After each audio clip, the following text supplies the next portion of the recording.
syudad, ang bag-ong Jerusalem, nga nanaog gikan sa langit, gikan sa Dios, nga giandam sama sa usa ka pamanhunon nga gipahamutang alang sa iya pamanhunon.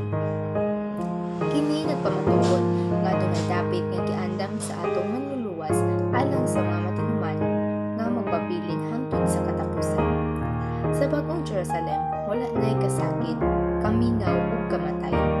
Sumala sa Buga 21 versikulo 4. O pagkapahiron sa Dios ang tanang luha gikan sa ilang mga mata, ug wala na'y kamatayon, ni kasubo, ni paghilak, ni kasakit pa, kay ang mga karaang buta, mga labay na. Kini mao ang saad sa Dios nga naghatag kanato sa tinuod nga paglaom ug kalinaw. Ang syudad sa Dios mapuno sa kahayag ug himaya. Wala na'y gabi dito, kay ang kahayag gikan sa Dios mao ang magadan-ag sa tanan. Buga 21 versikulo 23. Nag-ingon, ug ang syudad wala maginahanglan sa adlaw ni sa bulan, aron nga gadan-ag kaniya. Kay ang himaya sa Dios mao ang gadan-ag kaniya, ug ang kordero mao ang iyang lamparahan.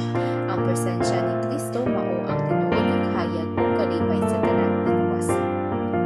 Mga igsoon, ang bag-ong Jerusalem mao ang atong maabot ug puloy-anan kung magpabilin kita sa pagtuo ug pagkamatinuman.